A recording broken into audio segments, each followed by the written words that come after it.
کہ آپ تیار رہیں، چھوٹی میٹنگیں کریں، غیر مسلموں کے ساتھ ملیں اور اپنی میٹنگوں کی اطلاع پرسنل لا بورڈ کو ضرور دیں۔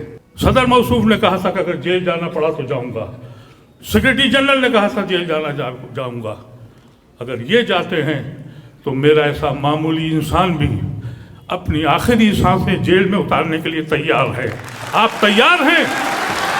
بتا دیں ہندوستان کے لوگوں کو، ایک سوئے ہوئے شیر کو جگایا ہے تم نے، ایک قوم جو سوئی ہوئی تھی اس کو جگا دیا ہے۔ شکریہ مودی صاحب۔ لکھنے والے لکھ لیں اور دکھانے والے دکھا دیں، اور یہ دکھا دیں کہ آج کے جلسے میں ہندوستان کی ساری جماعتوں کے عظیم شخصیت یہاں موجود ہیں۔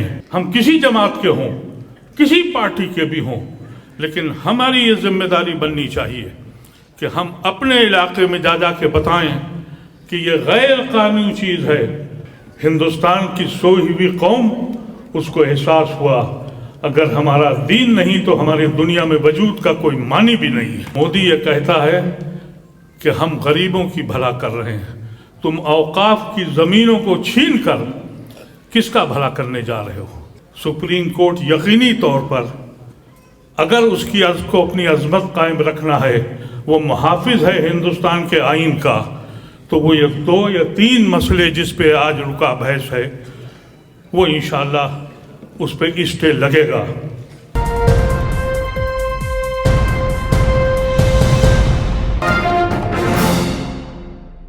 لکھنے والے لکھ لیں اور دکھانے والے دکھا دیں، اور یہ دکھا دیں کہ آج کے جلسے میں ہندوستان کی ساری جماعتوں کے عظیم شخصیت یہاں موجود ہیں۔ ایک سوئے ہوئے شیر کو جگایا ہے تم نے، ایک قوم جو سوئی ہوئی تھی اس کو جگا دیا ہے۔ شکریہ مودی صاحب۔ یہ کم اختلاف ہوتے ہیں جو یہ آپ کے سامنے حضرات بیٹھے ہیں، آپ دیکھیے ان حضرات کو، مختلف جماعتوں کو ریپرزینٹ کرتے ہیں، مختلف پارٹیوں کو ریپرزینٹ کرتے ہیں۔ ہندوستان میں جتنے حملے ہوئے سب ہم نے برداشت کر لیے۔ یہاں 10-11 سال سے ایک تماشا تھا، کبھی ادھر دھواں اٹھا، کبھی ادھر دھواں اٹھا، کبھی ایک بچہ لنچ ہوا، کبھی کسی کا گھر جلا، کہیں بلڈوزر چلا۔ ہم چپ رہے اور خاموش رہے، لیکن یہ دین کا مسئلہ آ گیا، ہمارے مساجدوں کا مسئلہ آ گیا، ہمارے قبرستانوں کا مسئلہ آ گیا۔ شکر ہے اور احسان ہے پرسنل لا بورڈ کا، اس نے آواز لگائی اور بروقت آواز لگائی۔ ہندوستان کی سوئی ہوئی قوم، اس کو احساس ہوا اگر ہمارا دین نہیں تو ہماری دنیا میں وجود کا کوئی معنی بھی نہیں ہے۔ ہم نے بڑے بڑے مظالم دیکھے ہیں، مودی اور ان کی سرکار کا مقصد کیا ہے وہ اندازہ کر لیں ہم سے۔ ہم ہندوستان میں واحد لوگ ہیں جو ہمیشہ ہم نے جھنڈے کو اپنایا، اس ہندوستان کی عظمت کو اپنایا، اپنے خون کو بانٹا اور پھر ہندوستان کی سانجی وراثت کو اپنایا۔ تم روز ہمارے ساتھ یہ کرتے ہو۔ ایک بات میں باور کر دوں آپ سے، سپریم کورٹ میں جو 2 مسائل اٹکے ہوئے ہیں جس پہ 5 تاریخ کو مسئلہ ہے، پورے پارلیمنٹ کے اندر ایک ممبر کہتا رہا کہ یہ غیر قانونی ہے، خدا را اس کو مت لائیے، لیکن اپنی اکثریت کے زوم میں وہ لے آئے۔ سپریم کورٹ یقینی طور پر اگر اس کی کو اپنی عظمت قائم رکھنا ہے، وہ محافظ ہے ہندوستان کے آئین کا، تو وہ یہ 2 یا 3 مسئلے جس پہ آج رکا بحث ہے، وہ انشاءاللہ اس پہ اسٹے لگے گا۔ لیکن یہ مت سمجھیے گا کہ آپ کی بچت ہو گئی ہے، پورا کا پورا قانون ناقص ہے۔ بہت سی چیزیں ایسی ہیں جو آپ سوچ بھی نہیں سکتے۔ کہہ دیا کہ 12 سال سے زیادہ جس کا قبضہ ہے وہ اسی کا ہو جائے گا۔ ہمارا یقین یہ ہے ہمارا کہ اوقاف کی زمین جب آپ اللہ کے حوالے کرتے ہیں تو وہ ہمیشہ سے اللہ کے حوالے ہو جاتی ہے۔ میں کیونکہ اس کمیٹی میں رہا ہوں 2013 کے جس میں یہ ایکٹ بنا تھا اس کا میں ممبر تھا. اس وقت ہم لوگوں نے کوشش کی تھی کہ ان ساری جائیدادوں کو چھینا جائے, واپس لیا جائے جس پہ قابض ہے حکومت ہند بھی, اسٹیٹ گورنمنٹ بھی, اور ہمارے اپنے لوگوں نے بھی قبضہ کیا. اب اگر وہ 12 سال سے قابض ہیں تو وہ زمینیں ان کی ہو گئیں, اور مودی یہ کہتا ہے کہ ہم غریبوں کی بھلا کر رہے ہیں.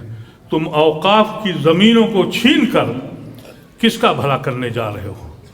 مودی یہ کہتا ہے کہ ہم عورتوں کے لیے بہت فائدہ کرنے والے ہیں. عورتوں کے تو حقوق ہی چھین لیے اس نے یہ کہہ دیا کہ 5 سال آپ کو پریکٹسنگ مسلمان ہونا ہے. تو یہ خواتین جو اپنے گھروں میں عبادت کرتی ہیں, کیا ان کے برقعے اتار کے دیکھو گے؟ گھروں میں گھس کے دیکھو گے کہ یہ دین کے کام کر رہی ہیں؟ ان کے حقوق چھین کر بے شرمی کی طرح بیان بازی ہو رہی ہے. ہم سمجھتے ہیں بہت بڑے لوگ شخصیت آپ کے بیچ میں ہیں, لیکن ایک بات یاد رکھیے گا, یہ پرسنل لا بورڈ نے جو آواز دی ہے اس کے معنی سمجھیے. یہ مت سمجھیے کہ ایک میٹنگ آپ نے کر لی اور آپ خاموش ہو گئے. بہت سے ہمارے ہندو بھائی ایسے ہیں جو ہمارے ساتھ ہیں لیکن اوقاف کو سمجھ ہی نہیں پا رہے ہیں. ان کو یہ اندازہ ہی نہیں ہو رہا ہے. وہ سمجھتے ہیں کوئی ٹرسٹ ہے, کوئی ایسی سنستھا ہے. انہیں یہ معلوم نہیں ہے کہ اوقاف کی زمین اللہ کی زمین ہے. اس میں خرد برد کرو گے تو ہم معاف نہیں کریں گے, تم کو یاد رکھنا, اور اللہ بھی تم کو معاف نہیں کرے گا. اس کا احساس تم لوگوں کو ہونا چاہیے. چھوٹی چھوٹی میٹنگیں کرو اپنے محلوں میں, اپنے قصبوں میں, اپنے گھروں پر, اور بڑھاؤ, ان کو بتاؤ کہ یہ ہمارے قتل کی سازش ہے. ہم اس ملک میں کس طرح رہیں گے اس کا فیصلہ تمہیں کرنا ہے. تمہارے آنے والی نسلیں اس ملک میں کیسے رہیں گی؟ جتنے حملے ہوئے ہیں ہم نے برداشت کیا ہے, لیکن اس سے بڑا حملہ میں نے اپنی زندگی میں تو نہیں دیکھا.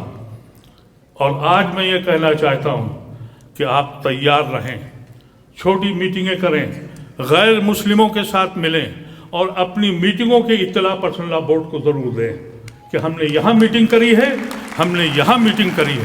اور یہ افواہ مت پھیلائیے کہ ہم میں آپس میں انتشار ہے. ہم یقینی طور پر پرسنل لا بورڈ کے حکم پہ چلیں گے.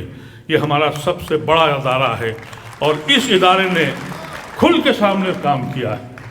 ہم کسی جماعت کے ہوں, کسی پارٹی کے بھی ہوں, لیکن ہماری یہ ذمہ داری بننی چاہیے کہ ہم اپنے علاقے میں جا کے بتائیں کہ یہ غیر قانونی چیز ہے. خوش نصیبی یہ ہے ہم لوگوں کی کہ اس ملک میں غیر مسلم کی بڑی تعداد آپ کے ساتھ کھڑی ہے. ایسا نہ ہو کہ آپ اس کو ہندو مسلمان کر کے ان کو الگ کر دیجئے. یہ سانجھی وراثت کا ملک ہے, یہ گاندھی اور نہرو کا ملک ہے, اور اس لیے آج وہ آپ کے ساتھ کھڑے ہیں. لیکن اگر آپ نے ان کو رجوع نہیں کیا اور ان سے بات چیت نہیں کری تو یہ ہندو مسلمان ہو جائے گا جو مودی چاہتا ہے.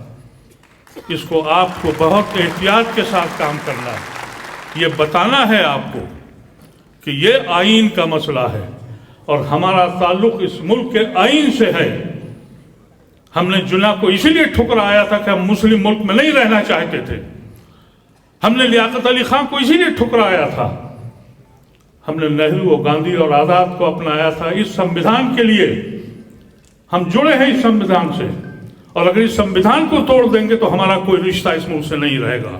یہ لکھنے والے لکھ لیں, اور جس کو کہنا ہے وہ سمجھ لیں. ہم اپنے سب سے آگے آپ کے ساتھ گھوم دیں گے, لیکن ہندو بھائیوں کو ضرور بتائیے یہ سیاسی بل ہے, قطعاً سیاسی بل ہے. حکومت جو بھی فیصلے کرے گی, آپ یہ مت سمجھیے کہ ایکٹ کے بعد سارے مسائل حل ہو جائیں گے. نہیں میرے عزیزوں, نہیں ہوں گے. یہ لڑائی بہت زور لڑنی پڑے گی, بہت لمبی لڑائی ہے.